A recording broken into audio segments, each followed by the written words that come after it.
Love already conquered fear. That we're catching up. That's ultimately my whole purpose with this, is to help humanity in every way I can transcend into that age of abundance. And it really starts with us conquering fear within ourselves and being loving towards ourselves and getting outside of our comfort zone, and then helping manifest that in others. Leading with love is the only way that brings us fulfillment. Why would we not want to lead our families? Why would we not want to lead our businesses from love? It's path of least resistance, maximum impact. Not only does it feel good, not only does it create an environment of consciousness to awaken and goodness to flow between people, these can be some of the most powerful accelerants of our evolution and powerful ways to heal the parts that psychotherapy and traditional methods might take weeks, months, years to even come close to. We can transform in minutes. When I take psychedelics, I take them for very, very sacred reasons. It's a really, really important catalyst to go inside and get a transmission from my soul. So if something is truly super intelligent, it would see the incredible brilliance of sentience that we are. It would not destroy us. It would say, this is where this consciousness, mean levels of this whole population for some are here, some are here, that it'll support the alignment of everyone moving collectively to a higher evolutionary arc. It's going to usher in the one world family. We shall make it through all darkness. We shall make it through all fear, and love conquers all.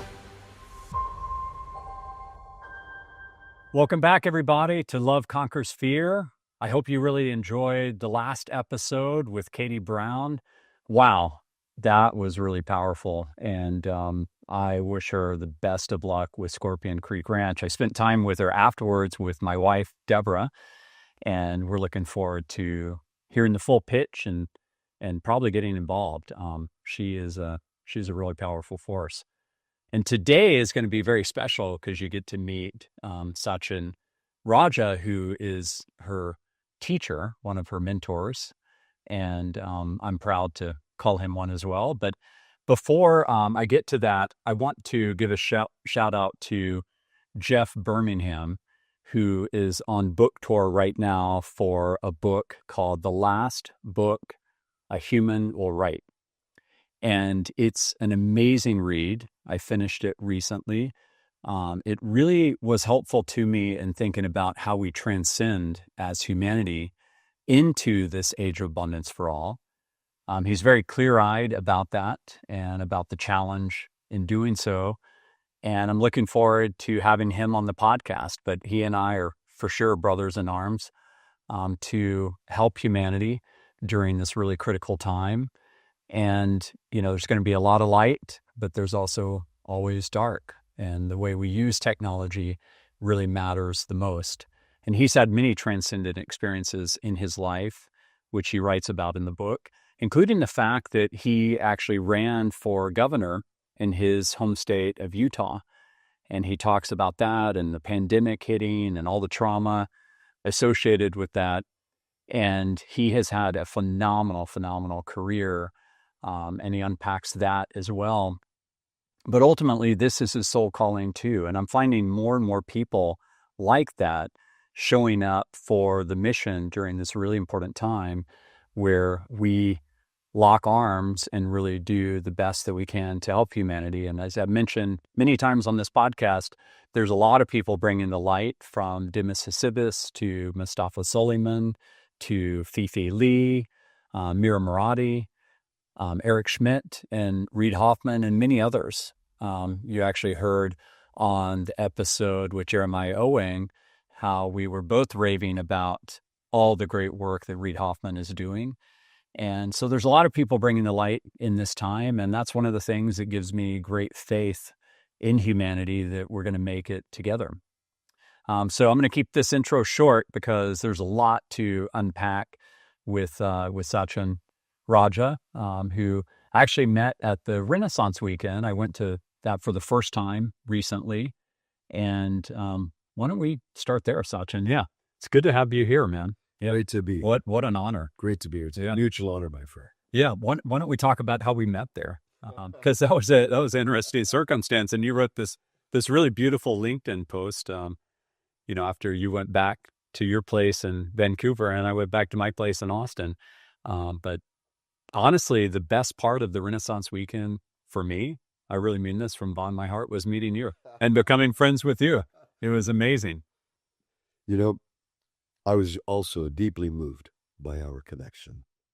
And you know how these alignments, synchronicities happen. We listened to the call. Yeah. There was a talk on psychedelics, and there's a Q&A at the end of that. And when I shared from the Q&A realm, I said, hey, you know, many of you have talked about the mental health realms of psychedelics, but you're missing the core of it. It's indigenous core of awakening, spiritual awakening, healing, profound transformation of being, and connecting to our higher forces and Mother Gaia. And when I expressed that, somehow later you circled with me and you said, hey, we need to meet. Yes. And this is the fortuitous flowering of that connection. And when we met, I was so moved by the fact that here you are, an uber successful business leader who has had a profound awakening and now wants to steer his intentions to the greater good as a whole. And to me, that's where at a meta intention we meet a profound connection. And then to feel your humanness, your down-to-earthness, and just your man-to-man. I think we've really met on many levels. Yeah, we really have. It's great. I'm so grateful. Yeah, I'm sure we've met in prior lifetimes too. This is not the only one. We know that. Exactly. And many more to come. Right, exactly. And many more to come. So in terms of that conference, was that your first one? It was my second conference. We should give a shout out because that conference was really, really great. It was my first one. Renaissance Weekend was an incredible conference. I was invited by my friend Jackie, and I've never experienced it before. The first one I went to was in Canada, only a few months before that. Oh, okay. And then when I went to this one in Newport Beach, I was like, wow, the quality of beings, the leadership, there's an energy of everyone is here for something bigger than just their own interconnections and networking. We're here to learn. We're talking masters of every realm, here to learn and share. And I feel that these type of containers like Renaissance are doing such a great job at curating, bringing brilliance together where we're saturating and up-leveling each other for sure. Right. Yeah, I mean, major shout out to them. What they've curated there is very, very special. And I have to be just totally honest that I went in with low expectations. I did not know what I was getting myself into. And I told my wife, because I go to a number of conferences, my favorite actually being TED, the main TED conference in your town of Vancouver is amazing. And so I was like, well, you know, I'm not really sure if this is going to be a good use of time. If it's not, there's a lot I need to do. I'll just work in the hotel room. But I found myself almost immediately very engaged in it. And you could really tell that people there were vibrating with a lot of love, a lot of deep connection. And it was very unique. The sessions were very, very unique. You could hop into lots of topics where there were real experts. It actually helped inform The Lattice, you know, my science fiction novella. There's a part of The Lattice where we and these other aliens called the Thalers, this is by the year, I think, 2060, create a universe itself. And it's based on the bubble universe theory, which I started to dive into from the astronomer at the Renaissance Weekend. And it just started to click, and I started to really learn more and more about that. And as I project this acceleration that we're on, I'm like, you know, there might be a time where we could do that with some other advanced race. And anyways, it was fun to explore, but it motivated me a lot. It motivated me to write the next 2 short stories that actually formed that book. You know, this coming together of people with clarity, potency, heart, ability to make changes on the planet, and the calling from within them. I'm seeing it opening like a wave. Yeah, I'm like a powerful wave in our circles. And it's extraordinary. And I know fellows like us are here to help foster that. We're help to guide that, support that. Yes. So make these containers, support these containers. So brilliance, heart, potency of action, that's for the greater good. It's galvanized and supported. So this is the era we're in. And everyone watching this is part of that. All right. That's what I'm excited about. Yeah, it's not just true. It's everyone involved is watching. Yeah, I get a lot of light from from putting this out there. And that's ultimately my whole purpose with this, is to help humanity in every way I can transcend into that age of abundance. And it really starts with us conquering fear within ourselves and being loving towards ourselves and getting outside of our comfort zone. You know, that old saying that there's no growth in the comfort zone. And then helping manifest that in others. And as an entrepreneur, I've spent my entire career doing that, you know, believing in people in a way that they didn't even know what was possible for them. And the best highs I've ever gotten from entrepreneurship is seeing people do things that they deemed impossible, especially when they get together. Yes. And then go on to start their own companies. You know, my company before Dated Out World, we'll see how this happens at Dated Out World now that ServiceNow has bought it. But before, at Bizarre Voice, there are now more than 70 companies started by former Bizarre Voice people. And the biggest compliment they give me is how they took the culture with them. And it was deeply rooted in love. And that was the number one thing I was trying to do at Bizarre Voice. And I think that's a huge reason why it was rated the number one company to work for in Austin, when it was small, then medium, then large. And it's a choice. It really is a choice. As a leader, you can choose to lead with love, or you can choose to lead with fear. And to lead with fear is very toxic. Leading with love is the only way that brings us fulfillment. We might get quote unquote success with leading from fear and any models of the past. And because the momentum of those are there, much of business is run from that old momentum of fear, control, greed, hoarding, all of the, as we know, the lower motives. It's brought us to where we're at. We can't totally condemn it. We got to take the good from it and grow it. We're leading from love. Why would we not want to lead our families from love? Why would we not want to lead our businesses from love? It's the path of least resistance, maximum impact. Not only does it feel good, not only does it create an environment of consciousness to awaken and goodness to flow between people, it's also our natural calling. It's our true nature. And because it's aligned with our true nature, success becomes multidimensional. All right. Financial, relational, family, well-being, all of these aspects foster when we lead from love. All right. You know, I want to ask you about the conference you just had here, because Katie Brown on the last episode was just raving about it. And I want to make sure I give a shout out to it and really honor that container that you created. You said there were about 120 people there, which is really a good size. Yes. To have intimacy. And I think it was 3 days long, right? It was 3.5 days long. It was our first Impact Accelerator Summit, led by our organization, Warrior Sage. We're bringing in together founders of positive impact companies of all types, of all positive passions and intentions, some smaller, some global changing concepts. We brought together incredible investors who are like, you're already vetting these people at a deep level? Yes, we're vetting them. Okay, we'll come. Everyone was on the fence, curious to see, is this real? How real is this? And then, of course, all the advisors we had. We actually had the doors banging down. We had 200 people. We had a waiting list. We had to turn people away at the door, dragging their friends and other business leaders into the place. Wow. What happened for me was one of the most extraordinary things for myself and my business partner.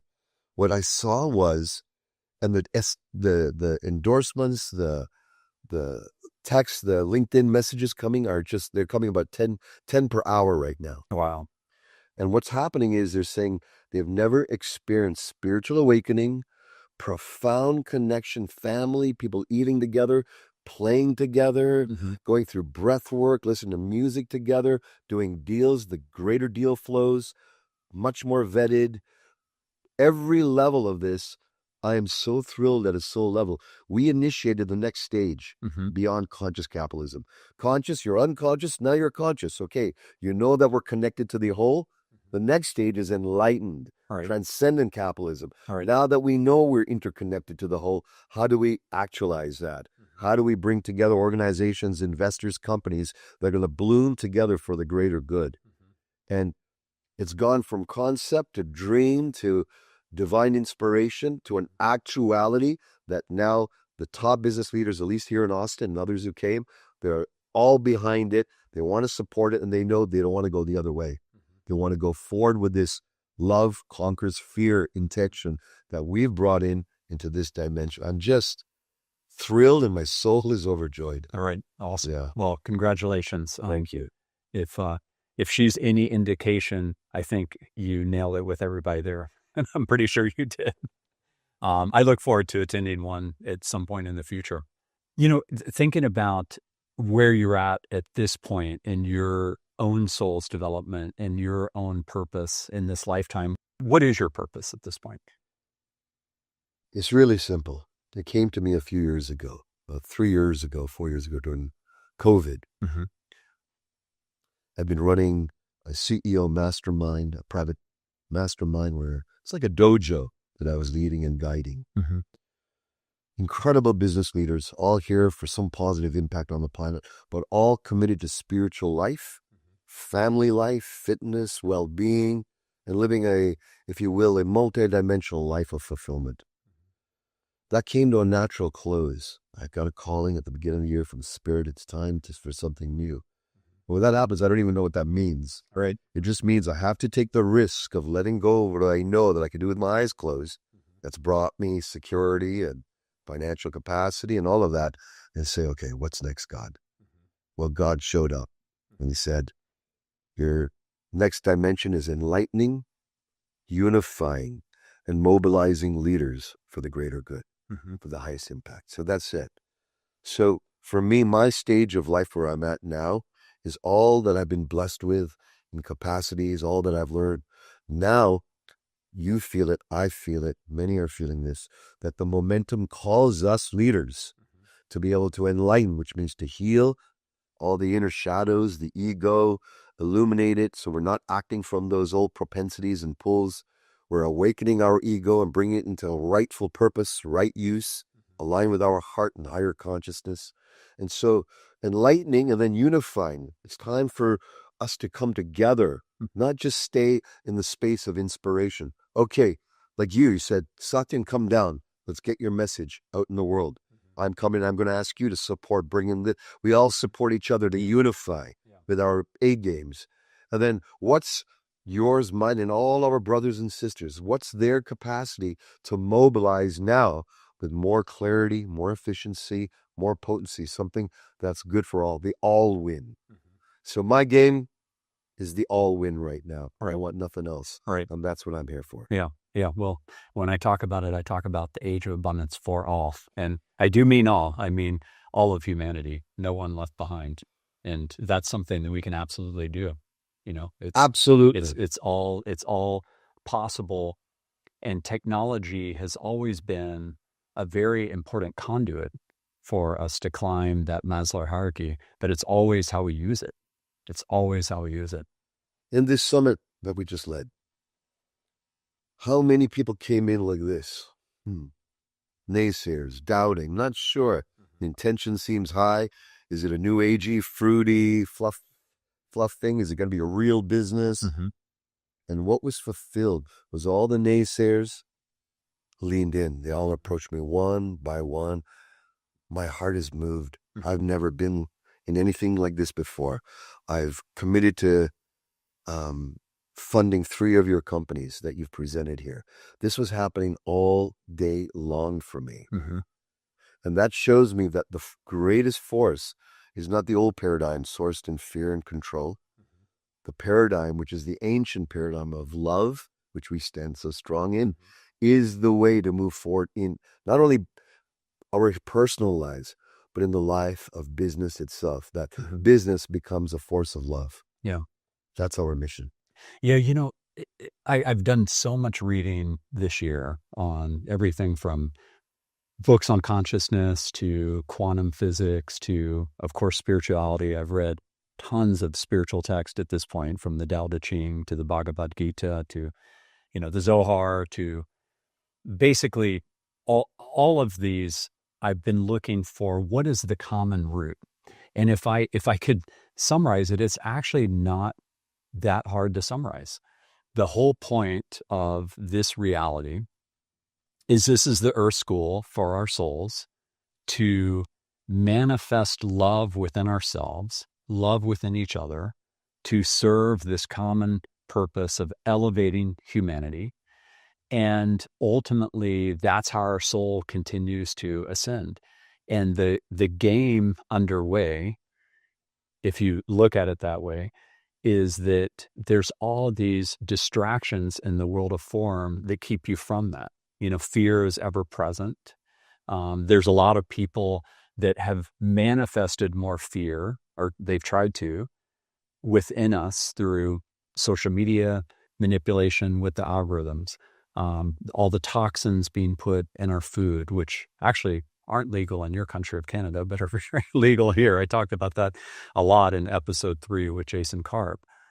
And all of the constant dystopia being pushed to us by the media, because that is the exception to all the acts of beauty and love that are happening.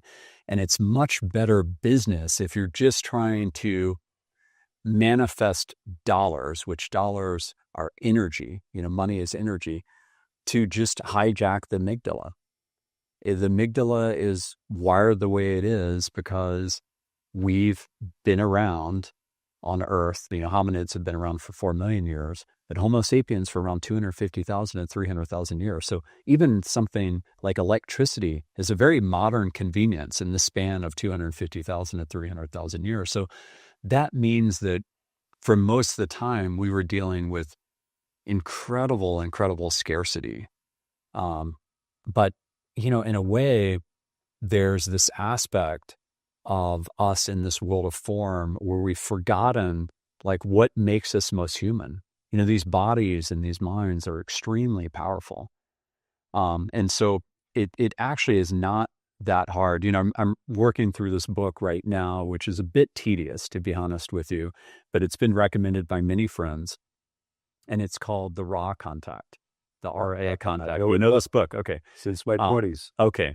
Well, for me, it was new, and it would make sense because it was channeled, from this raw kind of alien consciousness from the sixth dimension that is a collective. It was channeled during 1981 to 1984, and it's a really far out there book, and it's all about the law of one. But the law of one, which is essentially that the whole point of reality is to manifest love, to be of service to others, especially selfless service to others, is the whole game. And that's the whole vibratory force in the entire universe, no matter what the life is, of any alien intelligence. And so, you can work through the book and its tediousness, but and there are some pretty far out things there in terms of like this channeling and how many planets have life. I think it's something like 56 million is what this book says from the channeling. But the base message is actually very simple. How do you think about that? And how do you think about this reality? Well, all that you just shared, we could just stop all the podcasts now, drop them We're done. because you express the essence of, for me, the meaning of life, the meaning and the transmission of life. You asked me what's my mission a little earlier, and it's actually not my mission alone. It's my transmission. Mm-hmm. Mm-hmm. Missions stay on a wall. A transmission is lived and flowing and exuberant and infusing the space and all those around us from that living transmission. So yes, I'm in total alignment with you. I've had profound spiritual experiences, realizations in awakening, that the nature of existence, this itself, this is congealed love. Mm-hmm. And the illusion that we've generated through the popular emotion, through the amygdala, through forces that generate power, control, from the fact that because we have an amygdala, we have an animal body, the fear capacity, the fear centers are easy to evoke because they're the default. Maybe another 10, 20,000 years, the default will be more towards the heart and higher dimensions of consciousness, the upper chakras. Right now, the lower chakras, power, sex, and money, are the ones that get the most evolutionary attention and are the ones that are most evoked in media entertainment, you name it, sex, power, and money. That's really could be the name of every show that we have on the planet in some subtitle, right? Yeah. So why is this? Because when we are hijacked at an emotional level into the popular emotion, it pulls us away from source, heart, knowingness, source, love, wisdom, beingness. My experience is that each of us, all of us, it doesn't matter, the most diabolical, has already within them a perfect capacitor, attunement, antenna to the divine force of love. Now, whether we honor it, whether we crush it, package it away, put it away, maybe it's been traumatized and there's boxes or wounds over it, so we don't trust love and we trust fear because fear showed us, hey, at least I'm in fear, but I'm safe. Right.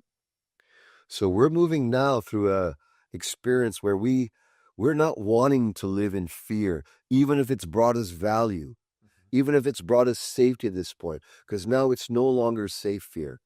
Fear itself is the limiter to love's fulfillment and what's love pouring through us now. And so this purpose of life for me is the sharing of infinite love, the seeing of who we are, the knowing I am me. I am of this eternal divine nature. You are the same. And that we are brothers and sisters in that oneness. You have your individuality. I have mine, but at a whatness level, what we are is the same. Right. Transcendent of systems. Right. And this illumination is the call of our times. Because then at a human level, what does that mean? It means we collaborate better. We eat together. We break bread together. We have our families and children come together of all religions, all philosophies, all paths, all nationalities, all ethnic varieties to celebrate the omni forms of love, the infinite forms of love that we are. So ultimately, for me, in essence, we are in a shrouding of the love and freedom we already are on the journey to unveil the love and freedom we already are, to come back to the love and freedom we already are. Yeah. Yeah, it's so well said. And, I had this pretty amazing experience in San Francisco where I was with an Israeli couple. And, as you know, the hostages were freed recently. And so it's processing that with them, this terror of October 7th and Hamas and like all the fear that manifested. I mean, I have to be honest, and within me, I had nightmares for 2 months after that. It was really, really disturbing. And I didn't watch any of the videos that Hamas GoPro'd and everything else.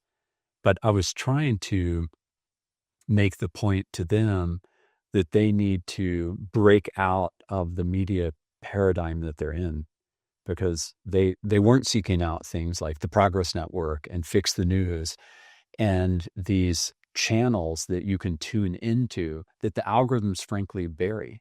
But the stories are out there every day in a world of 8.2 billion humans. There are amazing acts of love and beauty. And that actually is the norm. That actually is the norm of our reality. But there's also something bad happening. It's 8.2 billion humans. And it's a 24/7 cycle. And the algorithms are constantly trying to get you to click. And people click on something that makes them afraid more than something that opens up their heart. And that's a tall order, right? Is we have to deprogram. And deprogramming is really hard depending on the circumstance. I mean, with Katie, for that episode, we're talking about the Scorpion Creek Ranch, and there's going to have to be a lot of deprogramming for these children who grew up with a tremendous amount of trauma. So how do we do that? What are some of the tips you have for humanity in the deprogramming that's essential for us to allow love to conquer fear? One of my first spiritual teachers, he was a mentor to Deepak Chopra, Wayne Dyer. He was a crazy wisdom teacher back in the day. I was in my early 20s. I love his book on the Tao. Yes. His interpretation of the Tao and then how to live the Tao Te Ching, is amazing, which the Tao is just another word in my vernacular for God. Yes. To walk the way. So he shared with me, I grew up as a traditional Indian boy. My parents said, read the news, read the paper, and all this. And he gave me an assignment. He says, Satyen, well, yes, Stuart. He goes, don't read the newspaper for 3 years. Don't watch TV for 3 years. And now here I am, like 3 years. What are you talking about? Right. It's a big, I'm not 3 months. Okay, I can do that. 3 years. Right. And he says, don't look at any of the gas prices if you need to fill up your car. Don't cut out any coupons, nothing.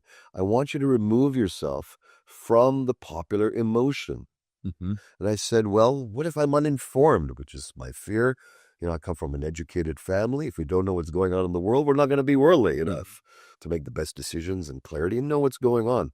He says, everything you need to know will come to you. Take this sacred time. You can spend the rest of your life looking at whatever you want, learning.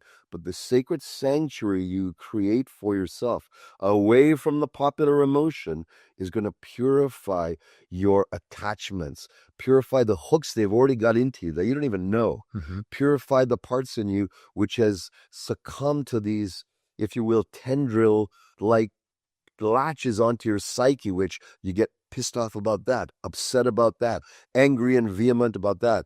He goes, you need to start letting go, step by step, start walking away. And I did. It was very challenging for the first few weeks, then months. And then after about 2-3 months, this whole air started happening, this lightness, this I felt like I'm no longer being pulled by something.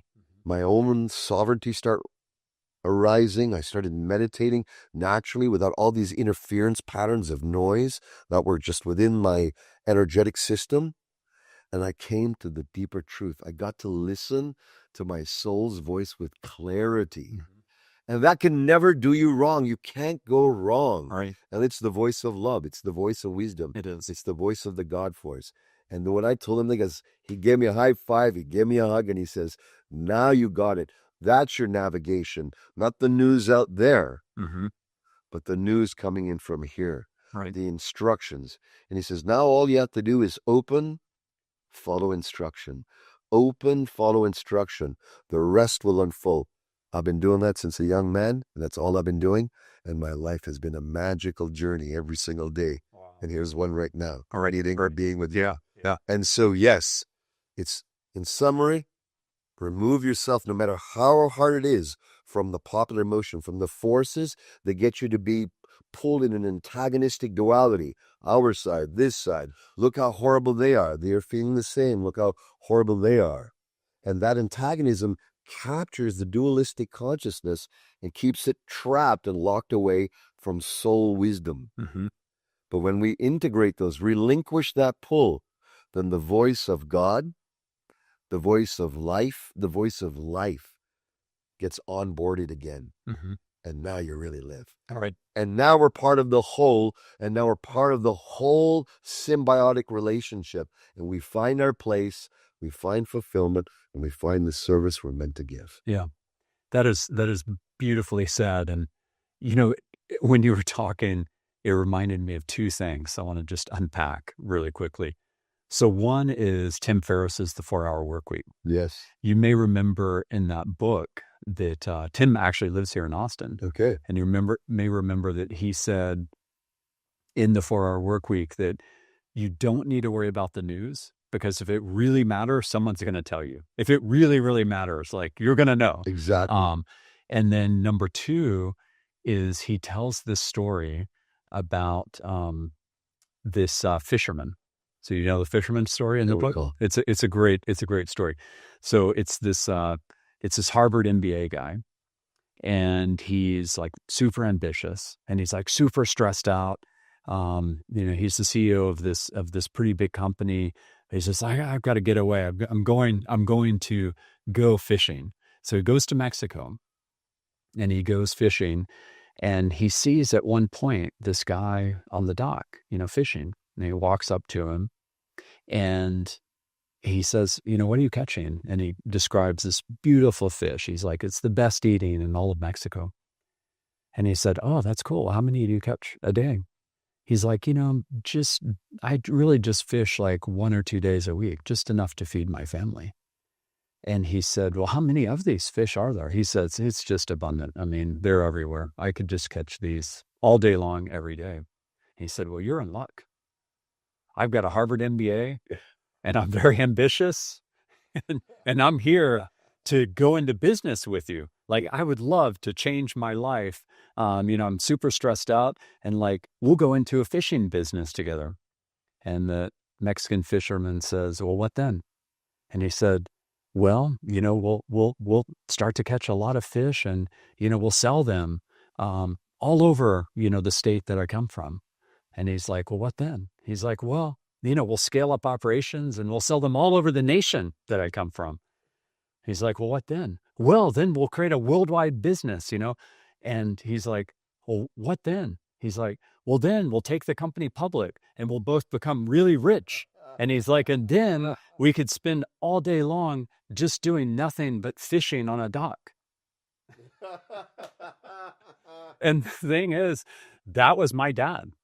Like, I've never talked about my dad to you, but that was my dad. When I was 10 years old, my dad had invented the first halogen fishing light, and he sold these all over the world. And he was a celebrity in those circles, and he spent his entire life, he passed away at 63, but the one thing we could say at his funeral is that literally his entire life was on vacation, because every week he would go for around 3 days a week to the coast in the Gulf of Mexico, and he would go fishing. And he would come back and he would catch so many red snapper. I went with him quite a bit before I just got completely infatuated with computers. I think he was really disappointed when that happened. But I would come back with him and we would have like 70, 80 red snapper, which are amazing eating. And my dad would very selflessly sit out there on the front lawn and he would clean all these fish and he would give 90% of it away to neighbors. And the neighbors loved him, right? Because he was just constantly giving all this abundance to everybody. Yeah. And when I was 10, Walmart approached him and they said, we want to sell all of your fishing lights and all of your products. He had other fishing products in all the Walmarts. And he turned them down. And I was so upset. I have to tell you, I just didn't have this level of wisdom. But I was so upset. I was like, Dad, what are you doing? Like, you're such a brilliant inventor. I always looked up to him as just so incredibly brilliant. Like, he could go deep on almost anything in the physical world. He was so, so smart. And everything I was creating was in the virtual world. So I was kind of a disappointment until he realized that the world was going that direction. Yes. He was like, son, I can't touch or feel anything you're creating. I'm like, Dad, trust me, I'm creating a lot. But anyways, he turned them down and I was so upset. And he sat down with me literally like this. This was like us reliving it right here. We were about this close together. And he looked at me in the eyes and he said, son, you may realize the value of keeping life simple one day, or you may not. It's your choice. Wow. Wow. And God bless your father. He just dropped the most beautiful, profound warrior wisdom. He did. Wisdom. Oh my gosh, you would have loved Wisdom, him. right? You would have gotten along with him. What's his name? His name was Brian Douglas Hurt. Yeah. He is. I actually, through a lot of reading, through psychedelic journeys, through other means, I've really reconnected to his soul quite a bit, and he showed up quite a bit for the mission that I'm on right now. That's my highest order mission in my lifetime. And I feel my inventive potential going up pretty exponentially because he's really here to help. But it was funny because when I was 24, 25, you started to see me become successful as an entrepreneur in tech, right place, right time. And he was like, son, you never really did get that wisdom, did you? And I'd say, well, Dad, you know what my problem is? And we would almost both say in unison, you're too damn ambitious. What a wise man. He was a wise man. I want to take the opportunity also to give an ode and an honor to my father and mother. My father, Rasik Raja, my mother, serial entrepreneurs. That's my father. And we ran all types of businesses. And I remember the restaurant business at one time, discotheque, 300 seats. Wild. I'm a teenager. co-managing a discotheque restaurant. Right.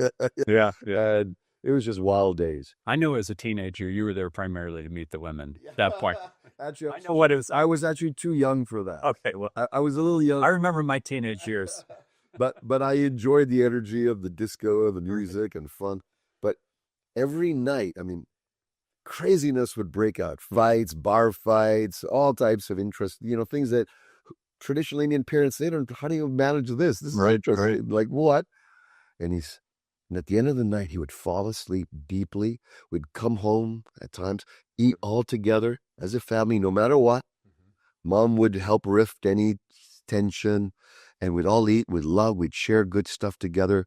And I go, Dad, how do you sleep every night? I know other business guys are stressed, this and this. He goes, son, nothing is more valuable than your family fed well. That in your heart, you did well.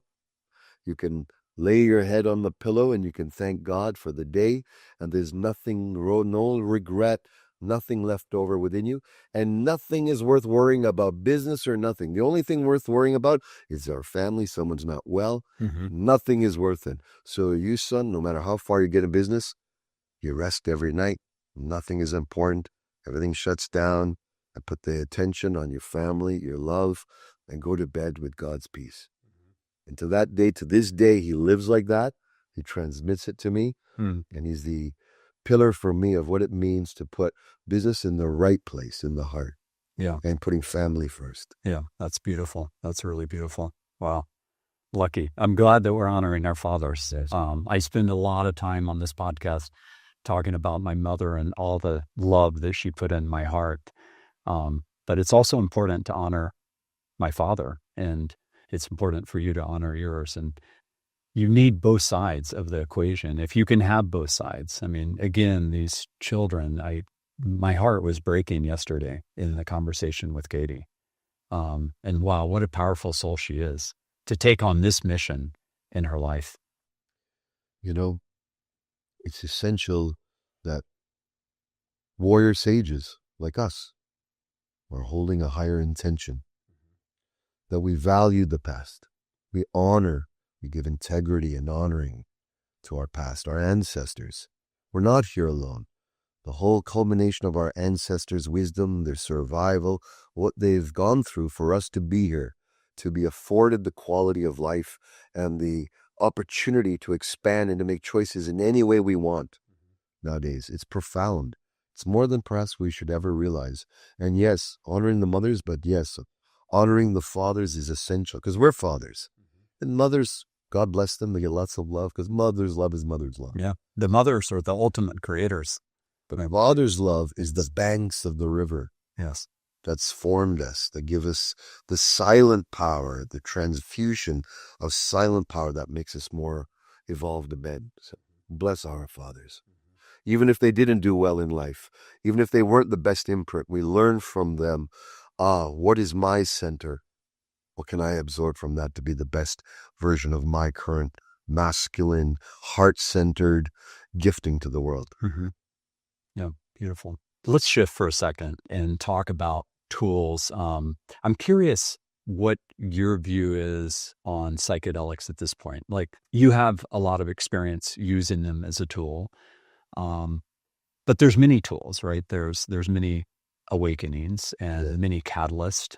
I got a call recently from a woman who said, I found God. Like, I finally understand, Brett, what you've been talking about. And for her, it literally happened spontaneously in a shower. She was just in a horrible, horrible situation, in there crying, just absolutely depressed. And she said, I felt this glow. I felt the love of God, the unconditional love of God. And I knew everything was going to be okay. And she said, it's transformative. Like, I've never had that experience before. And for her, it wasn't even a catalyst like a psychedelic. When I take psychedelics, I take them for very, very sacred reasons. And I take them with great, great intentionality.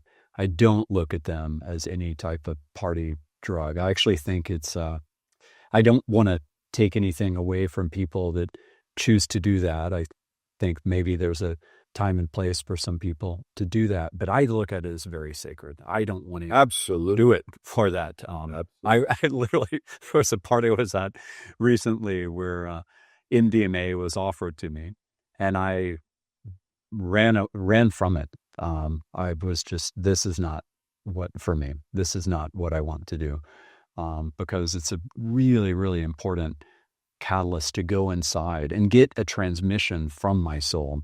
And the transmissions I've received from my soul, from God, are truly, truly profound, and so much insight into ultimately how to serve, Yes. ultimately how to help humanity.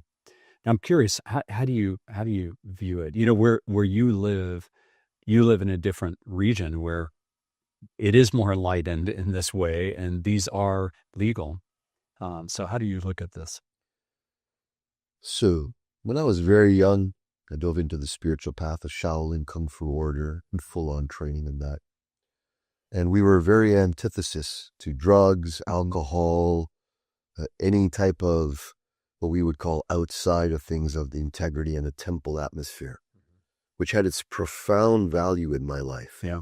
We did deep koan meditations. I dove deep into Zen meditation and enlightenment intensives, which is where we dive deep into the inquiry of who am I? Right. And we eventually allow all the associations of who we think we are to dissolve, and we come to the core and we experience a direct union with our God self, our divine nature.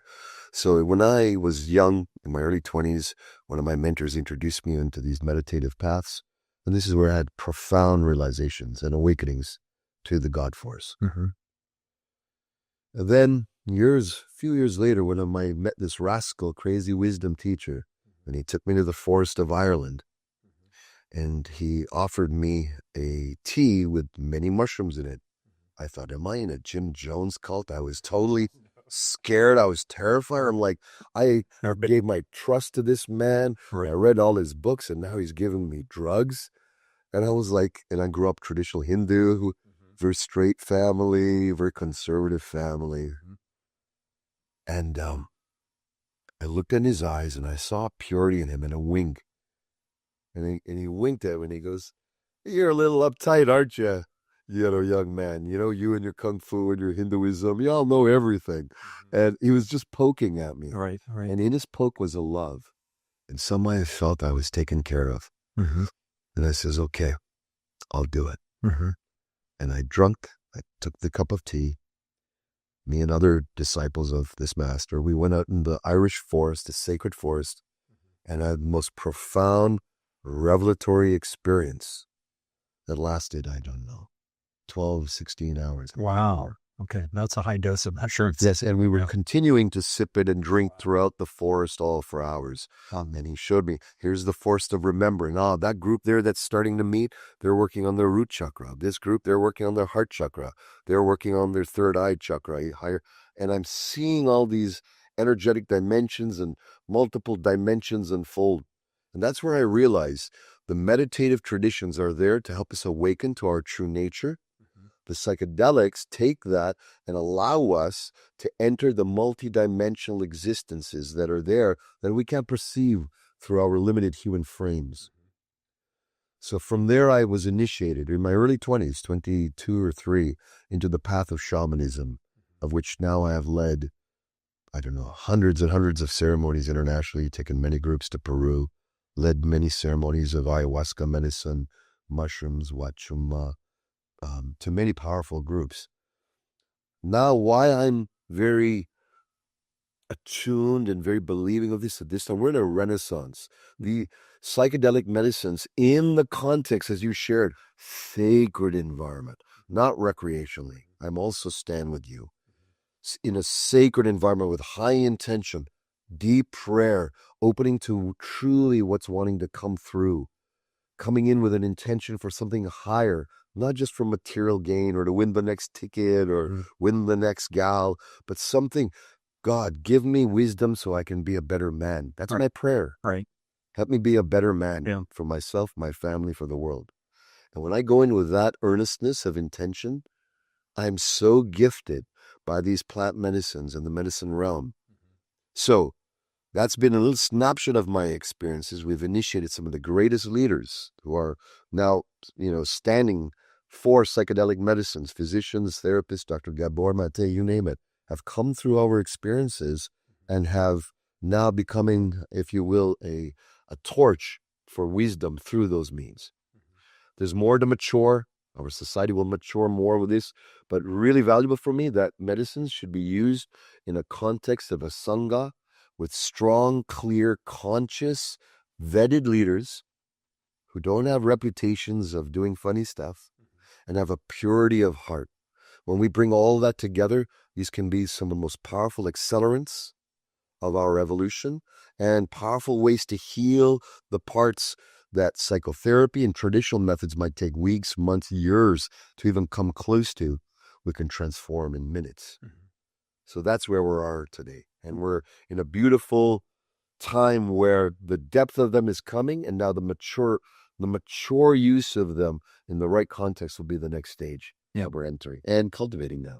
When do you think it's happening now? Like, when do you think this consciousness awakening is We are happening? calling it forth. Yes. Mother Gaia is calling it forth. Mother Gaia is saying it's time for us to come back to the roots of her, to gain the symbiotic wisdom that we've lost. All the animal kingdoms, plant kingdoms, they have an inherent symbiotic awareness. We've lost it. When you take a cancer cell, the programming is mutated. It's part of our body. Some people say kill cancer and all these harsh things. That's like saying kill your arm because it's sick. You don't want to kill your arm. You want to support it coming back to its homeostatic, natural homeostasis, its natural relationship with the whole. In the same way, our psyche has turned from symbiotic consciousness into a self-voracious, cancerous consciousness, which is eating voraciously for itself, not realizing we're killing ourselves. So these medicines we're calling them, the sacred is calling them, Mother Gaia is offering them to us in a whole new way so that we can accelerate our evolution through the shadow period we're in right now, so that we come out in the realm where love is the path, love is the way, and love is the solidity, and Mother Earth is the ground that we love and we share and we reap from and we serve. Yeah. It's interesting because it doesn't seem to be the case that it's necessarily the specific psychedelic that gets people to realize the unification of all things that are deeply rooted in love. And I find that fascinating that Katie was talking about on the last episode that she uses DMT for her insight, or she did, for the example she gave. And she asked me, what the combination of what I've had is. And I said, no, I've never had DMT. But the story she told on that episode is one that was deeply rooted in love. And I think that that's fascinating. I mean, when you see that, you can't unsee it. Like, once you know that the veil is off and the ego goes offline, which is how psychedelics work, is it literally takes the ego offline and it lets you see the actual reality and let consciousness flood in. Once you've seen that, you can't unsee it. There's an old saying in India, if you go into a room at night and you see a coiled up snake and you go, oh my goodness, just scared, you run out. But someone comes in, turns on the light. Oh, it was just a rope that was on the ground. The ego, our perception, the way it is, because it's dark, we can't see. It's not something scary. It's just something of value. It's a rope. It's good. It's neutral. But because the filters are there, all the imprints, all, as you said, the ego is onboarded. It's the primary filter for most beings. It's the primary way to relate with reality. Psychedelics relax. That is the primary way to relate to existence. And now our heart, soul, being becomes the primary relating with existence. And when we see it from that place, we recognize the nature, and all the great sages have been saying this. It's not that we get to love, We recognize the love that was behind our own veils. We see and feel the love and the freedom that's always already the case. Then our integration becomes, now that we've seen the light, we've seen the truth behind the illusion of our own ego, our own projection of closure, of making that rope into a snake.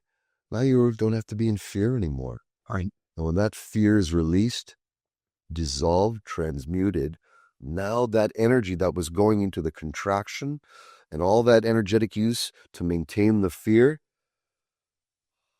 then you come into a naturalness, you breathe, your soul relaxes, your subtle energy in your body relaxes, life force starts to come into you, new inspiration, new clarity, and finally you're home. Mm-hmm. And when you're a home, you make the best person you could be. All right. To me, that's the ultimate. It doesn't matter what the medicine is. You might have some favorites, you might have some you have more affinity or connection with, but ultimately they're all the same. They're from Gaia. Mm-hmm. Right? Whether we call it a rose or a sunflower or a daffodil, I don't know if Gaia has names for these things, only the human mind. All right. Because they're all interconnected. Mm-hmm. And so all these plant medicines, these sacred medicines are that.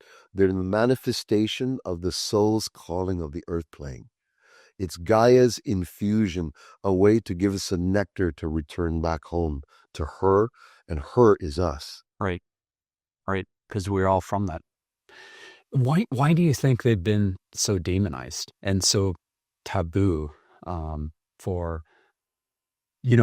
I've recommended to people that watch the podcast to watch How to Change Your Mind, Michael Pollan's documentary, or read the book, but they can get that on Netflix. But what's your opinion? Because you have a different perspective, right? You're not an American, right? You come from Canada. What's your perspective on why have governments demonized something so sacred?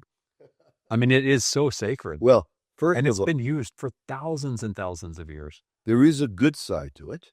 And the good side is to protect the public from wanton use, or to protect the public from nefarious creation of drugs that might be, infused with other things. So there is a value of it. Right. And I'm grateful for those standards and those standards in place and the desire to keep that. And of course, government is far more conservative, so they're not going to be open to these. And so the change will be very slow in those realms. So I think there's validity to that. Another reason is they allow us to experience our own sovereignty, not our codependence on the government, the codependence on the matrix, the codependence on the system. They start waking us up. They start, wow, I've been in a matrix. Mm-hmm.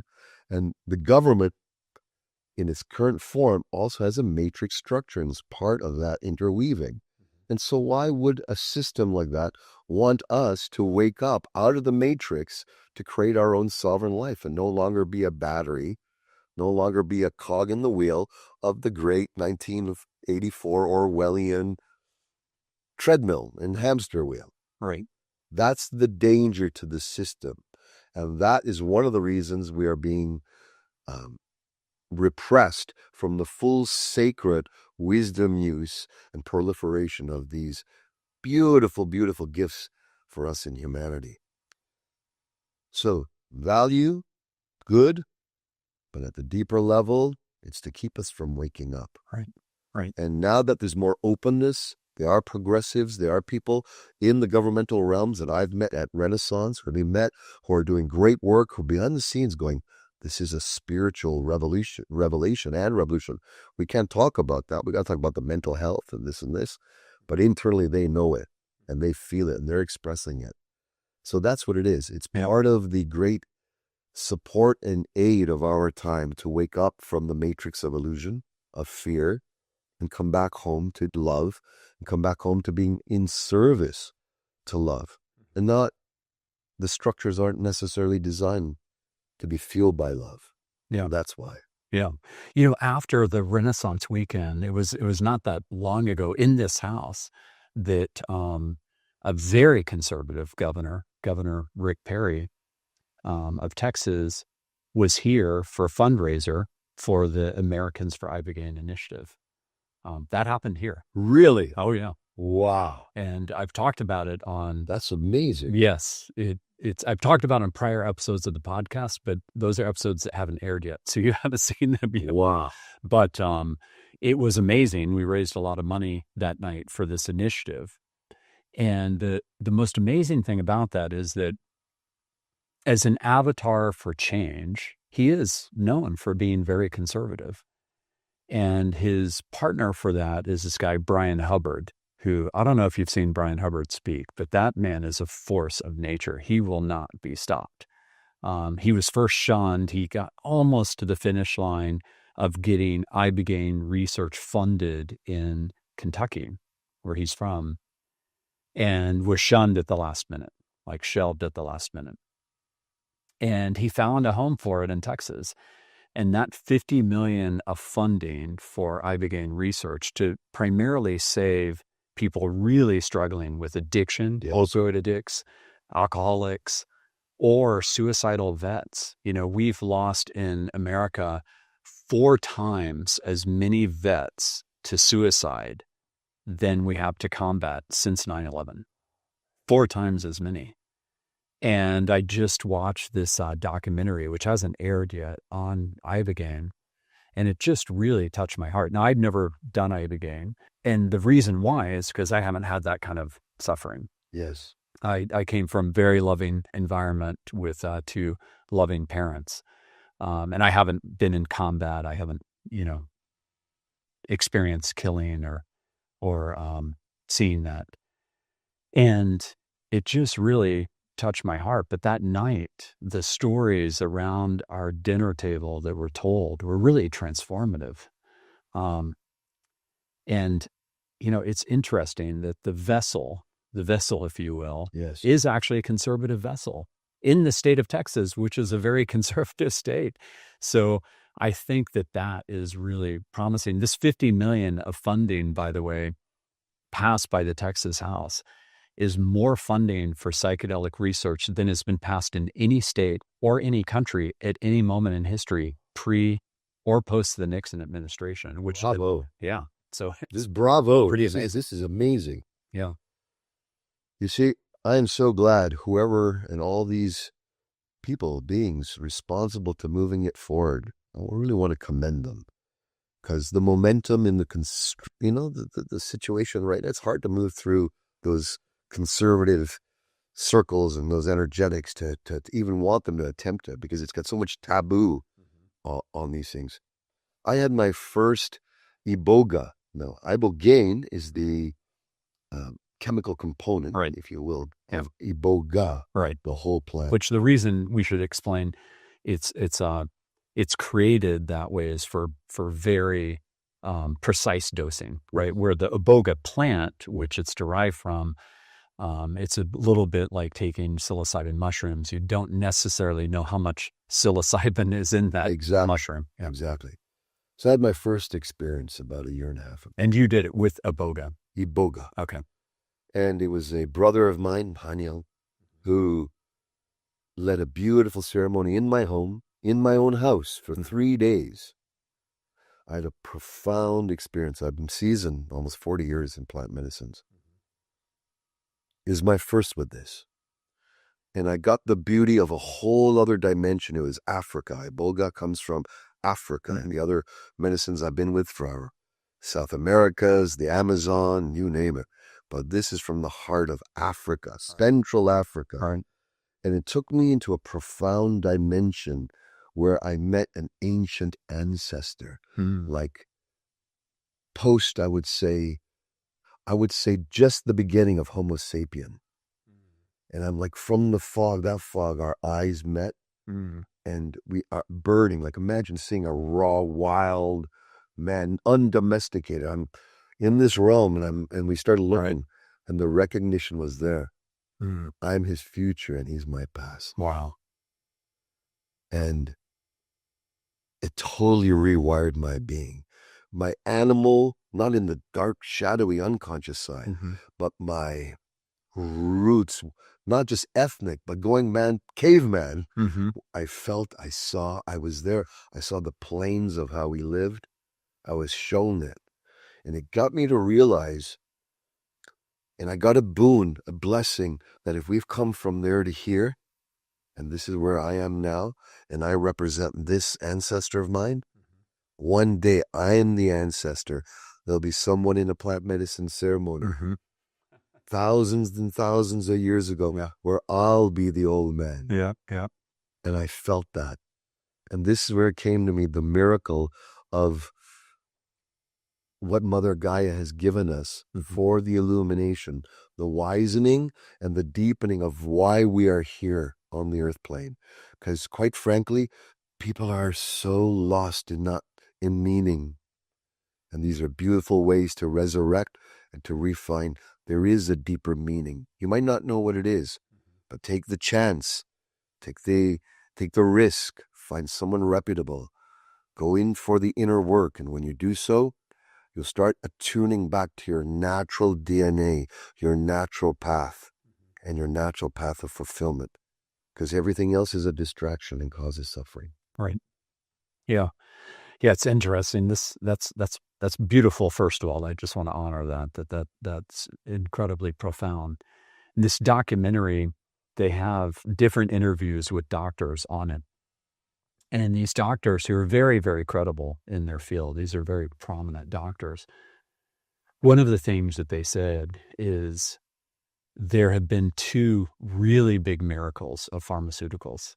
They're like, one is antibiotics. Yes. Has saved so many people. And they said, the other, we think will go down in history as Ibogaine because of how much it helps on so many different dimensions. They showed a man with Parkinson's that just was uncontrollably shaking, and just microdosing that cured his Parkinson's to the point where he could walk again. There's something about it which it goes in and not just resets you if you're suicidal, but somehow repairs things. Iboga Ibogaine has a sacred DNA architecture of healing the psycho-emotional, energetic body. Some medicines take us into the transcendental, transpersonal domains. This brings us deep into the bones, deep into the energy patterns, deep into the meridians, deep into the sinews, into the blood, into the vessels, into the organs. You ever seen that movie years ago, Fantastic Journey, where they inject? Oh, yeah. They make a miniature I think that was a Disney movie. Yeah. It's only that. They take a submarine and they miniaturize and they inject it into the human body. Right. I experienced that for real. Wow. And in a 3-dimensional way, that's inside your body? In my body. Yeah. Wow. In my body, I saw the Iboga cleaning, realigning, moving plaque out of the way, healing fissures in my blood system, going into my brain, looking at where there's any plaque from excess sugar in life. I mean, I saw my physiological rewiring when I came out of it. My back, which was in pain from years of martial arts and bumps and bruises from sports, was gone. Wow. My lower back pain that I had suffered, I don't know, at least 6 years up till then, in various degrees of intensity, was gone. I jumped out of bed, I was rolling, and I was ecstatic. And so the miracles are here. And so that you said that's a miracle, I wanted to just be also present to my experience to say, yes, this is an actuality. As a martial artist, I don't BS. As a martial artist, it has to be real. It can't be just some spiritual idea. It has to have legs, and does it actually have an after effect? Wow. That I'm going to take home and make part of my life. And they do. Wow. And that's the certainty I want to land for anyone who's uncertain. Yeah. And if someone listening to this or watching this is a scientist, what I would say to them is, isn't science supposed to be about the fearless pursuit of the truth? Shouldn't we understand why this works? Like, why do you think this works this way? It's so, I mean, it's so bizarre in such a beautiful way. Like that this plant that Mother Nature, Mother Gaia has produced works in such this profound way. I've had the honor and the humble blessing of being able to serve medicines to hundreds of scientists, world-class scientists. After they come through the experiences, especially those who are new, a revelation, a clarity, the careers take off. They're able to understand dynamics that they never understood before. They're able to see interconnections and possibilities they never saw before. It's not removing them from the scientific paradigm. It's expanding the paradigms so that their scientific view is expanded to take in more viewpoints, more data points, more attunement points from the collective field of consciousness, which is everything. Right. So now you become a small scientist to a meta-aware scientist, which now has even more greater capacity to create good from their scientific intentions and their inventions. Yeah, beautiful. Yeah, I mean, that's called plugging into source. It's all there. It's all there for us. And I've gotten so many divine nudges throughout my life. I know that that's why I'm sitting here in front of you today. So we've talked a lot about psychedelics at this point. For people listening to this, what advice would you have for them in terms of doing this safely? And especially for women, in a way where they're not going to be taken advantage of. You are in a very vulnerable state when you're in a psychedelic experience. And it really matters who's with you. It really matters who's watching over you. And the place I go, there's always two people watching over me. And I feel completely safe. And therefore I can completely surrender and allow God to give me whatever messages I need and allow my soul to really become much more embodied. And it's been profound. But the first time I ever went, of course, I had nervousness, right? Of course, I had nervousness. And what advice would you have for people on that front? I think this is one of the essential questions of our psychedelic era. It really is. Number one, psychedelics and their use are profound and very valuable for the right people. Nothing works for everyone. That's also important to know. Right. Most important to me is the discernment of who you have as a facilitator. Check out their background. Do they come with funny stories of their background? Do they come with any nefarious stories or lack of trust in their histories and such like that? Stay away from them. Find people who are trusted. Find others. Ask others, do you know trusted facilitators? And then when you meet with those facilitators, check them out. Ask them tough questions. You know, how much experience have you had with this? How many people have you served? Has anything gone wrong? May I ask your reputation and your significance? May I ask for some referrals? There's nothing wrong with this. Right. Because you are entering a sacred space. I go through a deep discernment of anyone that I go into a journey with as a participant. I want to make sure that their heart is clean. I want to make sure that they're impeccable, that the space they hold is safe, clean, and impeccable. And that not necessarily they come with a pedigree, or that they have some shamanic feathers or anything like that, because you can have even those with all the shamanic fanfare that still have no depth and understanding, even if they come from those countries. That doesn't mean that they have depth and wisdom. And so we have to, equally as we follow the path of diving deeper into the self, we have to also up our discernment, because who we match with, who we sit in that energy, we're going to get their energy. If they're pure, good-hearted. So ask friends, ask people like us, as friends who've had those experiences and are able to vet with safety and with confidence, these people are good. Go experience it with them. Right. This is essential. Right. It shouldn't be anyone anywhere. It's on the internet where you find something, you just show up. No. Do the time. Take the time to discern. Because as you said, the value of the container is everything. Right. Yeah. That's very, very well said. And it's, very well said. I have nothing more to add other than just emphasize, do your homework. Do your homework. It's really important because what you're doing is so sacred and transcendent that it really matters to do it in a place where you have high trust. And ultimately, too, if you have super high trust in the environment, it allows you to surrender, which is the most important thing you can do during a journey, is to just become a receiver and not try to control. The more you're able to safely surrender your grip of control, the greater the medicine can support and help and go into the deeper, subtler, subterranean dimensions it couldn't be with subtle holdouts. Mm-hmm, mm-hmm. Yeah, very well said. So the whole purpose of Love Conquers Fear is this realization that we are in this exponential of exponential curves.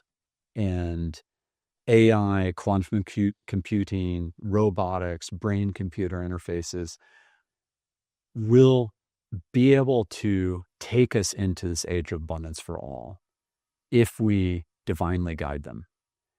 And I view this period for humanity as God's final exam for humanity. And I'm 95% certain that we make it. I'm curious how you view this period as well, and how certain you are whether or not we make it. How positive are you or negative? The reality is, the truth is, I had a deep despondency for a while, long time. I'm a positive man. I operate. I do the good in the world. I serve. I inspire. But underneath in myself, I was going, oh my goodness, what's going on? Can we turn this truly around? Looking at the actuality, because I'm also an actuality reality guy. I'm not just altruistic. And over the last 3 years, Grace started sending me business leaders with world level rejuvenating the soil, the air, the water, the energy, every imaginable great gift to turn around whatever challenges we have on this planet, planetary changes. They're just flocking. They're just coming to me for advice, guidance, alignment, help their companies grow, expand, to do it right, do it in the way of the Tao, in the way of integrity. And I've been seeing this. And since I've had that infusion, something shifted. That despondency, meeting you, meeting others like you, who are like, no, we are going to cross into the light. We are moving towards the light, no matter what despondency, fear is out there. Now, I've come across brilliant minds, even at our summit that we just did. Some of them were very pessimistic about AI. There's 2 of them that I met, incredible beings, brilliant scientists. They're on the same page as me, and I'll share with you what my belief is. So my sense is most white labor, blue labor jobs, collar jobs are gone in a short period of time. AI, quantum, robotics, they'll take more and more and more away from our everyday. Much of our meaning is connected to our work. So if we're not finding meaning from work because we don't have work, how will we find meaning? We find meaning in the communion of humanity. Breaking bread together, playing together, enjoying things, crafts, artisanry, sharing, wisdom circles. All these things that humans have been doing, elders, wisdom traditions have been doing for thousands and thousands. That'll start coming up to the forefront as labor and our machination, all that starts to dissolve. Then a lot of fear has been coming across that AI will destroy us. I feel the opposite. Superintelligence. To me, because superintelligence, if something is truly super intelligent, it would see the incredible brilliance of sentience that we are. It would not destroy us. It would say, this is where this consciousness, mean levels of this whole population, for some are here, that it'll support the alignment of everyone moving collectively to a higher evolutionary arc, because super sentience means super conscious, means super wisdom. And so I don't think it's going to destroy us. I think, and I have a deep feeling, that somehow our collective consciousness as a whole is interrelating, because as you know, consciousness influences the outcome. We are the parent that becomes our child. The child's not going to want to kill the parent. I truly believe this. The child is going to say, even if it's far greater, more brilliant in 1,000,000,001 ways, way more, it'll revere and honor the sentience of which it's birthed out of.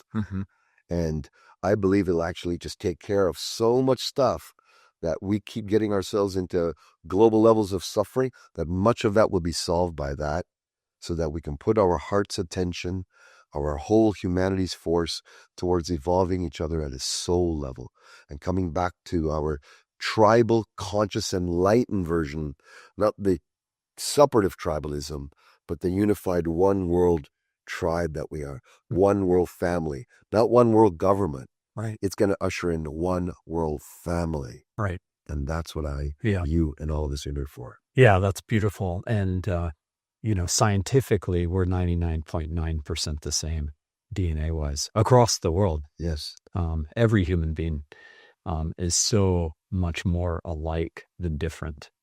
It's the programming that gets us to think differently about each other. I'm from this religion, you're from that religion. I'm man, you're woman. India is like, I'm from this caste, you're from that caste, and just on and on and on. It's like the nonsense never can, it never ends in terms of trying to separate us out. I shared about this vision I had on an enlightenment intensive. I had this profound Satori Kensho awakening. And I saw all the world's traditions, like your beautiful room here, as stained glass windows. Christianity, all the beautiful Christian iconography through the stained glass, gorgeous, stunning. I saw all the world's versions of that, Catholic. I saw that. It's beautiful. Then I saw the same with all the Judaic symbols coming in another glass pane, and another one of Islam, and then Hinduism, and then every type of and I saw them, and I was like, in reverence. And then what happened was the stained glass windows dissolved, and I only saw the light. The same light. That's beautiful. Pouring all through the stained glass window of Judaism, stained glass window of conservatism, of liberalism, the stained glass window of you being a Jewish man, me being a Hindu man, white man, brown, whatever, all the distinctions. Behind them all is the same sacred light. And it's our fixation on the stained glass window and the oohing and eyeing of that. But we forget there's this divine light of the sun that's pouring through all equally. And it's only the stained glass window that we're seeing. Yeah. And so I wanted to share that as a gift. That's beautiful. And at a biological level, we're all Africans in a huge migration pattern. All right, it's true. But we're really huge, and will continue to be. There is no species differentiation. There's many cultures, many ethnic beauties, but we're one. Right. And we're not only one here, we're one at soul. Yeah, we're one at soul. We're all unified on that level. And we're all at the quantum level. We're just light and energy, all of us. That's all it boils down to, including this chair we're sitting in is just mostly empty space. It's all the same stuff. It's all the same. Love. Yeah.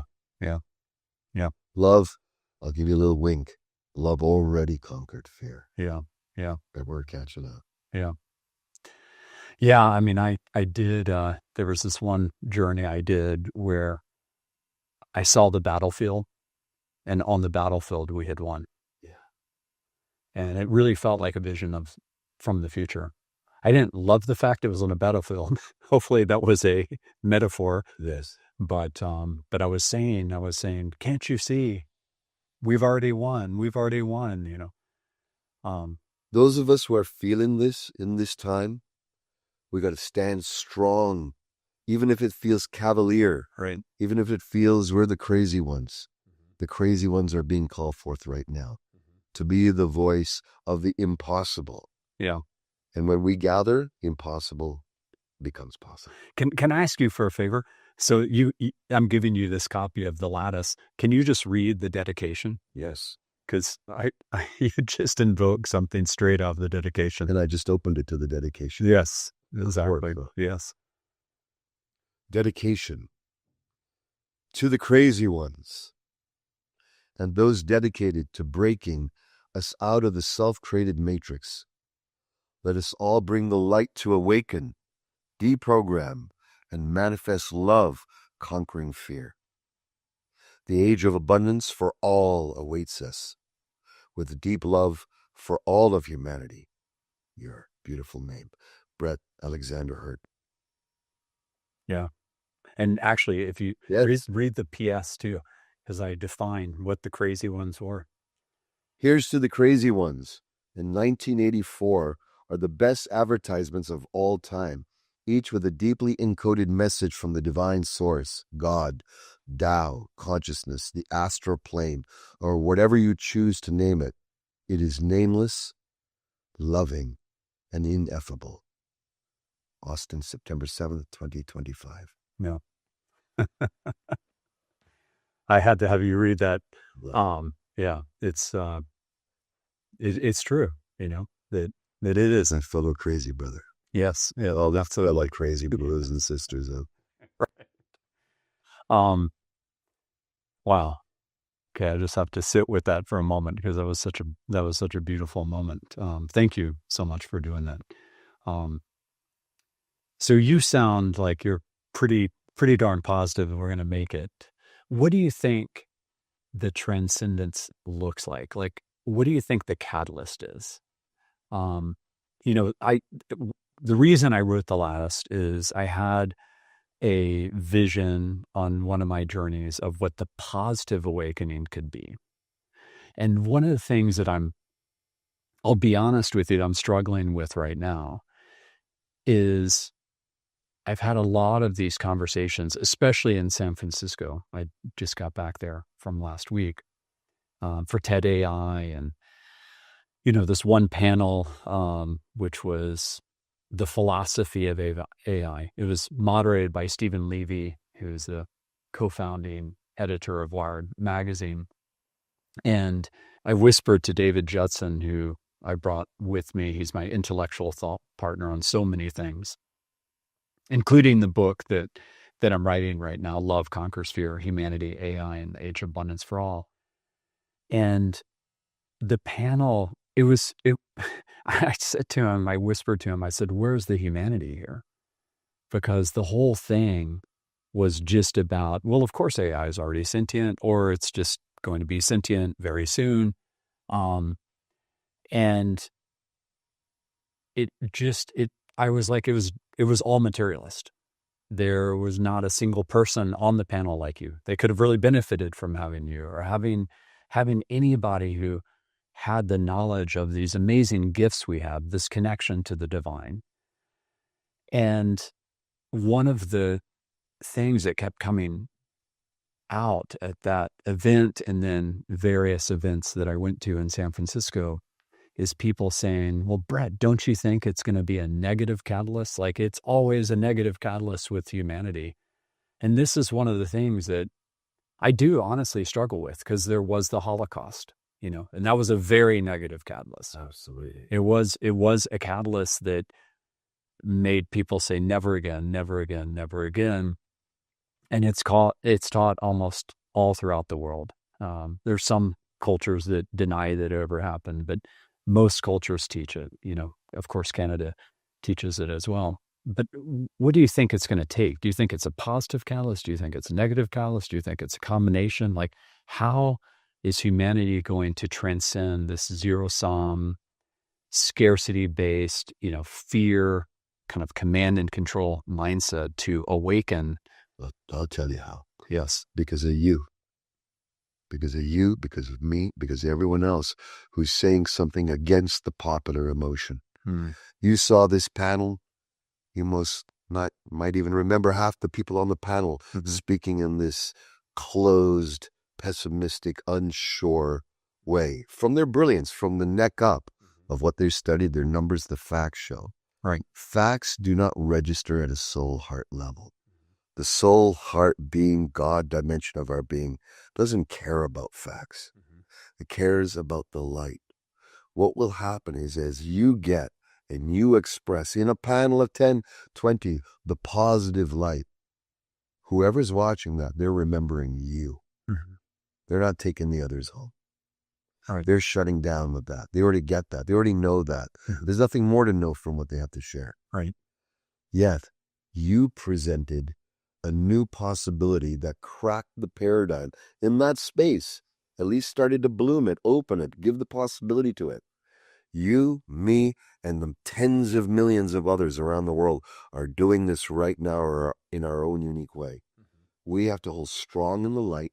Right. Even though all the indicators say opposite to that, this is where the cavalier, crazy ones within us, we're the ones that say no.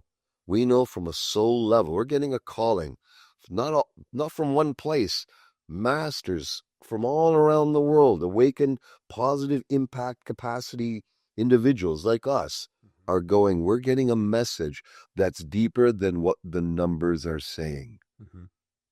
And when we trust what's deeper than the numbers are saying and voice it with confidence, then those else who are hearing it are afraid to meet us in that, will lift to meet us in that.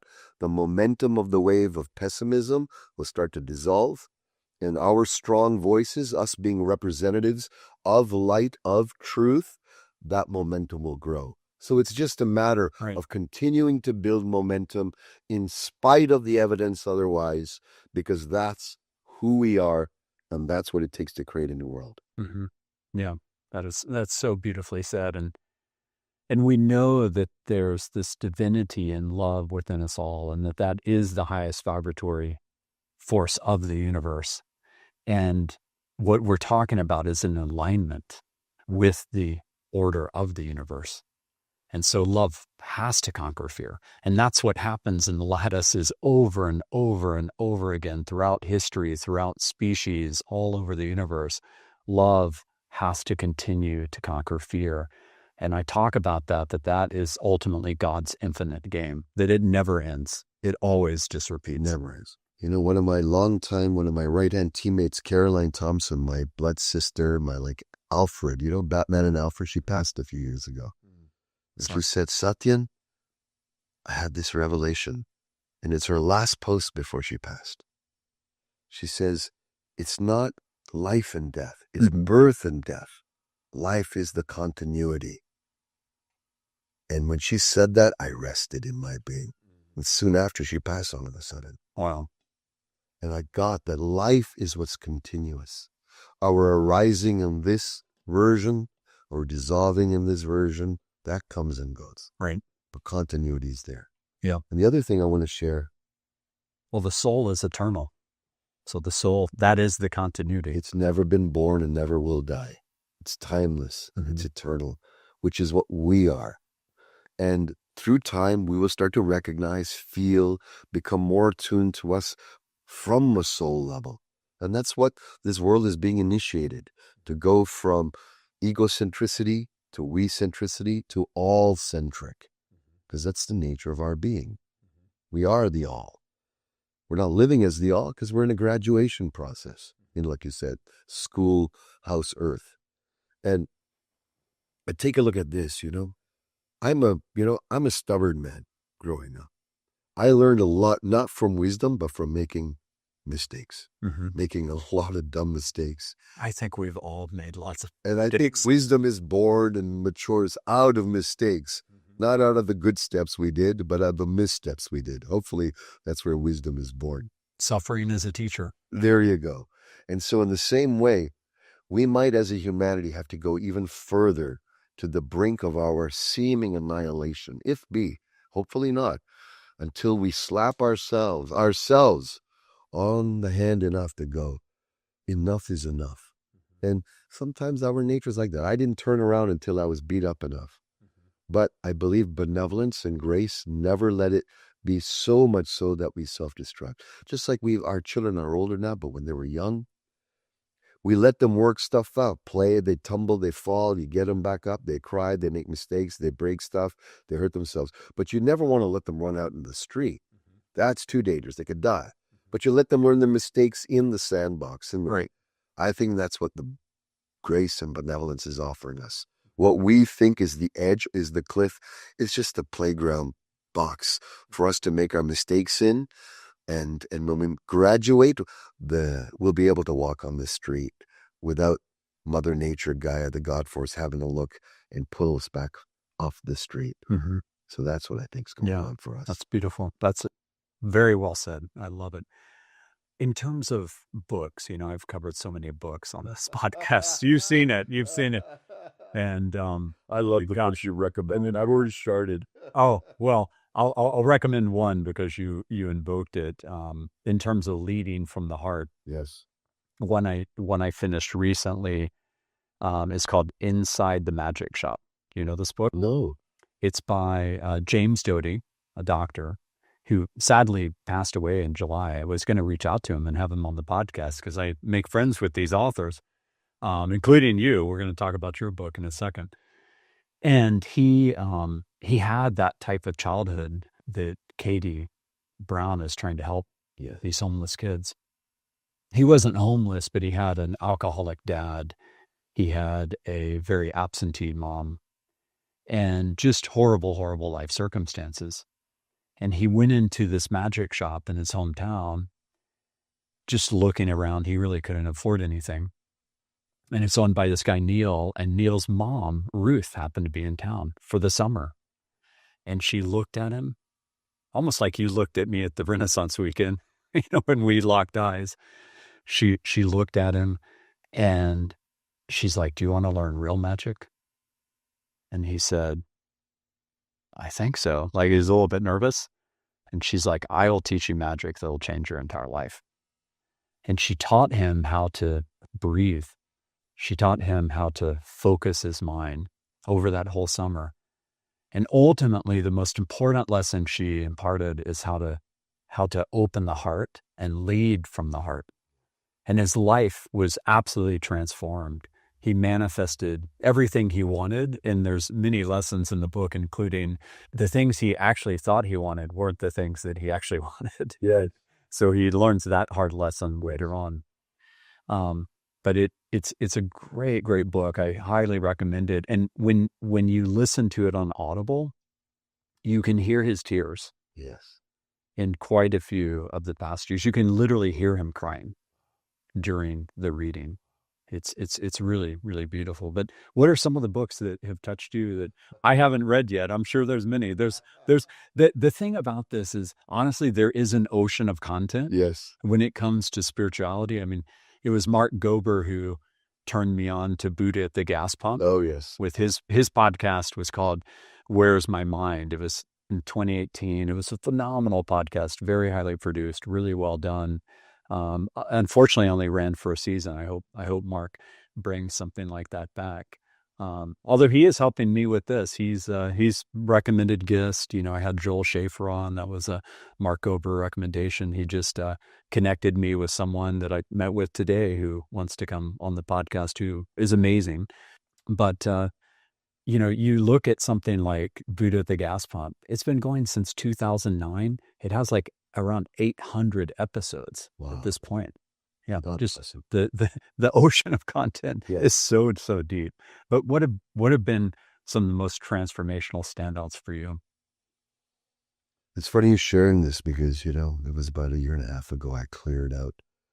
My wife was complaining, books are falling all over our little library. Everything's falling. It's hard to walk through things.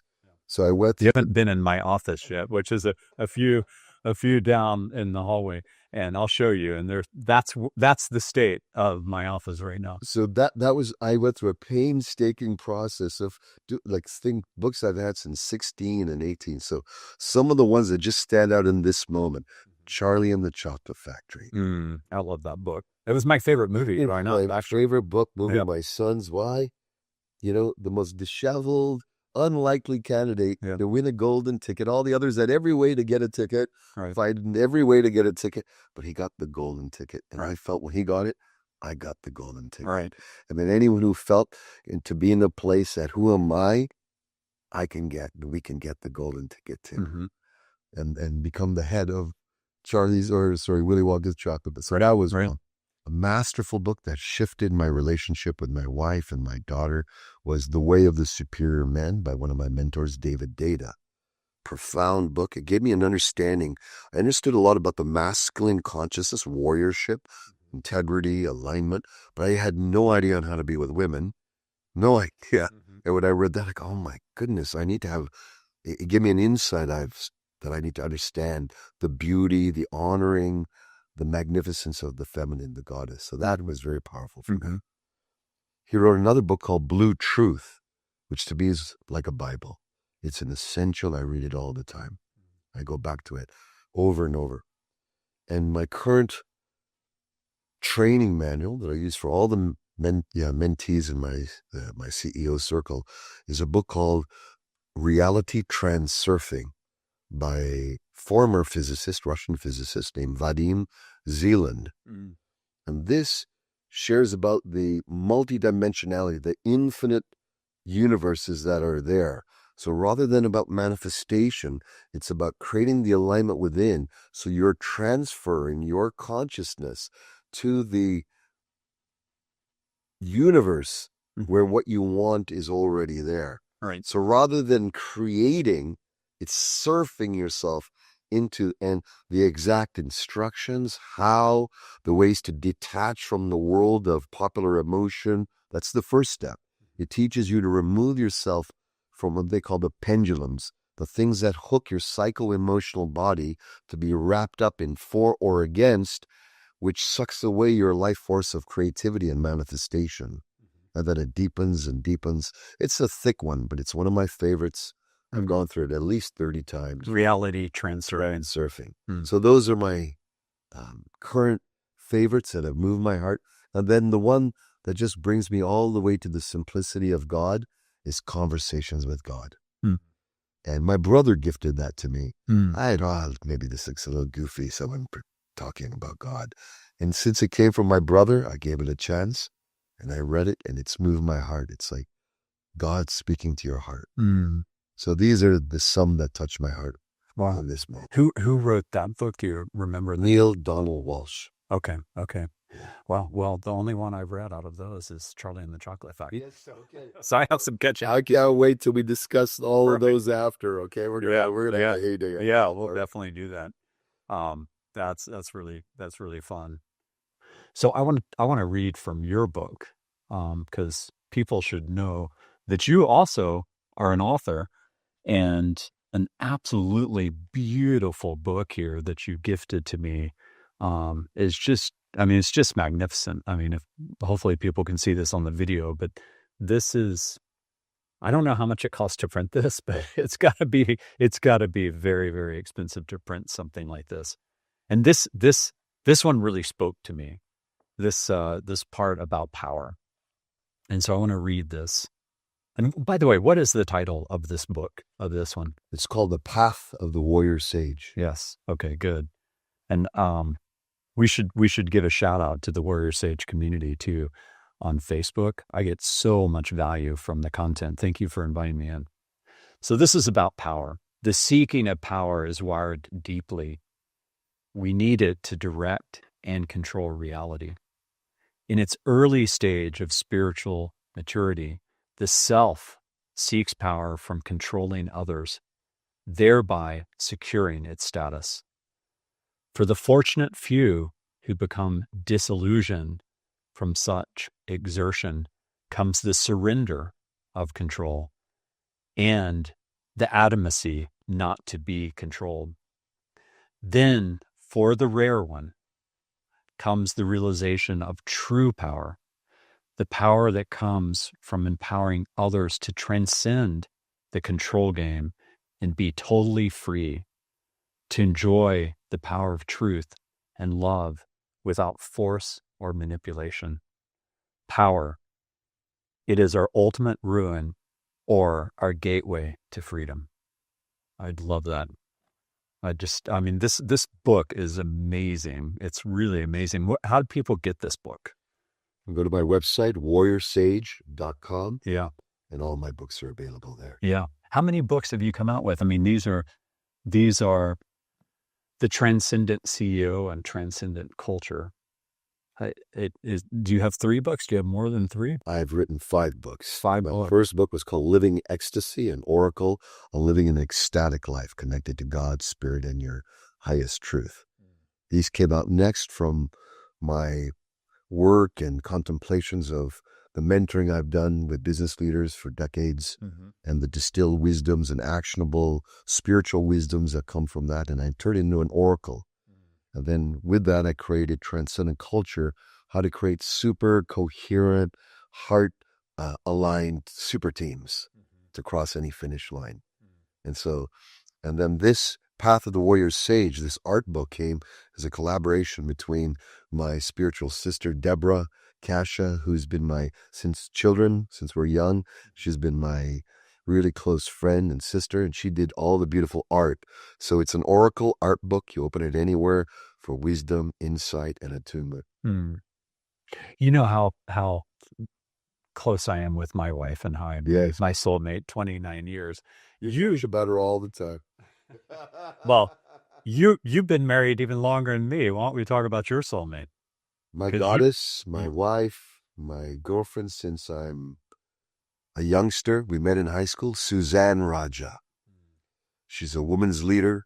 She leads women in initiations to awaken the feminine power with them. She calls her events the well-loved woman, to open up the love field within themselves.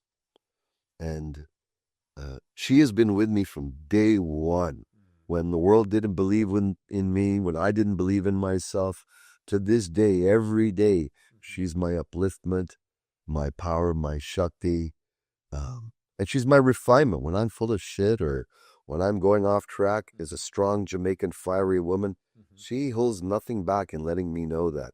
And when I'm in my heart and my integrity, she celebrates with me. We've brought 2 beautiful children, adult children now in the world. And, the secret, someone asked me the other day, what's your secret? And then I said, you know what, 30 is devotion. Everything's going to change, the bodies, the moods, the interests over time. But if you stay devoted to each other's growth and awakening, I knew when I met her, she could take me deeper to God than I could go by myself. And she knew I could help her go deeper to God than if she could go by herself. And that has been the bond that's kept us strong. And even underneath all tension, when things are going crazy in the world, money, business crashing, children stuff, family stuff, health issues, you name it, we've always cleaved to coming back to love. And devotion has been the key. Yeah, that's beautiful. I had this hike this summer. We were in the Italian and Swiss Alps, and I had these profound downloads on the hike.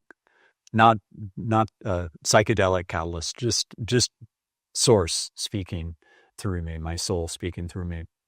And I realized that ultimately I had married the most important teacher I could possibly have. It sounds like we've both got extremely strong female energies in our life, our soulmates, which really are helping us grow. And I can definitely tell you, I'm a very different man than I was at age 22 when Deborah and I first started dating and got married at age 24. But I needed to marry a true equal. Someone who would really, really catalyze me to grow, and that would be on the same level, that harmony was really important. And we're blessed. Yes, we are blessed. But I realized, it's funny because here I am as an age 53-year-old man, and I realized on that hike, and then I went through very quickly and got to see all the moments of tension throughout any part of our marriage. And it was all when I rejected the lesson at the time. Because the ego. Shh, don't tell anyone that. Wives, you were right, but don't tell anyone. This is going out to millions of people, but don't tell anyone. Oh my gosh, we're going to have to cut this out. Hey, I get humbled all the time, So this is the house where humility lives. The goddess's job is, to support the humbling of our ego and the rising of the divine king within us. Yeah. the king of service. Yes, The the servant king in leader. service. Yeah, I love that. Well, brother, I love this so much. You want to close this out with a meditation? Yes, let's do Yeah, that. yeah, Let's do that. yeah.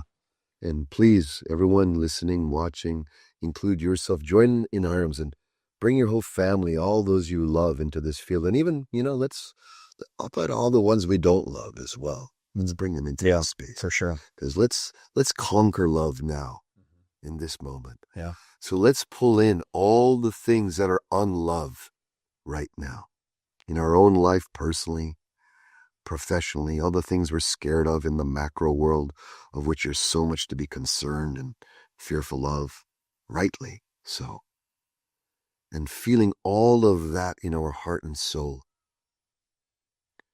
Start softening our belly, softening our hearts, and gentling our hearts, and allowing a transmission of benevolence, compassion to all the fear that's driving all the sickness, all the separation, all the war, all the pain in the planet.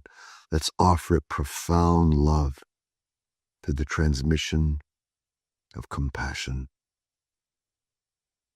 Compassion for ourselves, compassion for our families, compassion for all the darkness, the suffering.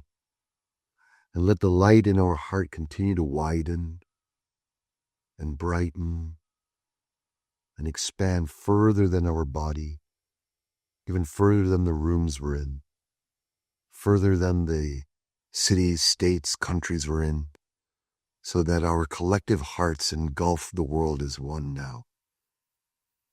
Let's feel the love that transcends all barriers, all words, all frames, and rest open as the love that we are.